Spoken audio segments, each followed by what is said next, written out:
បាទសួស្តីបងប្អូនទាំងអស់គ្នាថ្ងៃនេះខ្ញុំមានផ្កាមួយប្រភេទនេះចង់ណែនាំបងប្អូនដែលនៅខាងនៅថាទីក្រុងចង់ដាំផ្កាព្រៃផ្កានេះគឺអត់ងាយរយទេហើយគឺដល់រដូវវាដែលវាដុះមក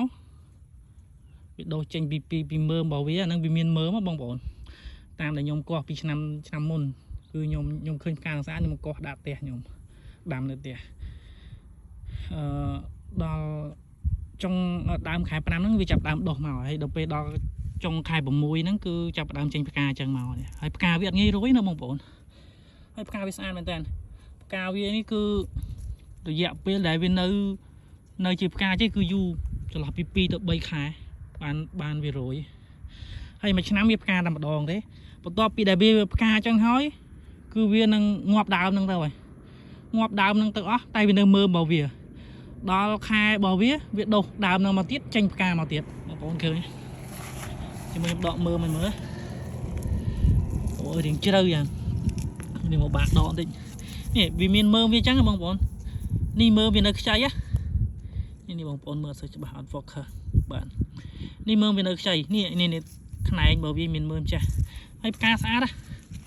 ផ្កាស្អាតដូចផ្កាជ័រអញ្ចឹងរឹងអត់ងាយរយទេផ្កាហ្នឹង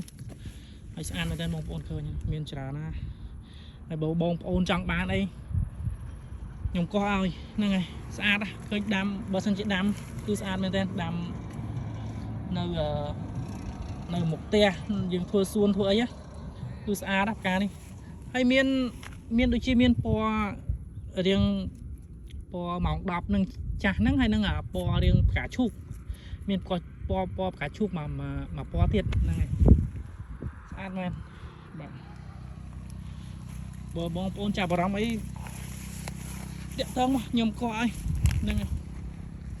ដាក់មកធោទៅហ្មងនេះពណ៌មកពណ៌ទៀតបងប្អូនឃើញនេះ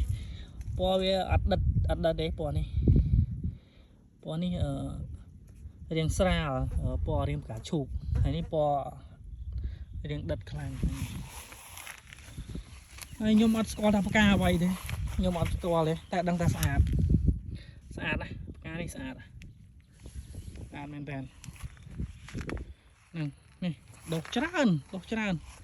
នៅតាមព្រៃនៅតាមដីព្រៃដុះច្រើននេះវាអត់តនៅមានមើមខ្លះវាអត់តដុះមកទៀតនៅមានដើមខ្លះព្រោះឆ្នាំមុនខ្ញុំមកគឺដុះច្រើនមែនតើដុះពេញវាលហ្នឹងហ្មងបងប្អូនវាលហ្នឹងគឺដុះច្រើនស្អាតណាស់នេះមើលពីចម្ងាយទៅឃើញ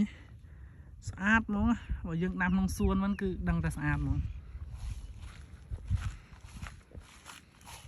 ហ្នឹងហើយបងប្អូនបើចង់បានបងប្អូនដែលចិញ្ចឹមសត្វមានស្លាបហើយចង់ដាក់ក្នុងសួនដាក់ក្នុងអីគឺស្អាតស្អាតមែនតើបាទអរគុណច្រើនបងប្អូនជម្រាបលាបាយជួបគ្នានៅវីដេអូក្រោយទៀតបើចង់បានតាក់ទងមកបាទ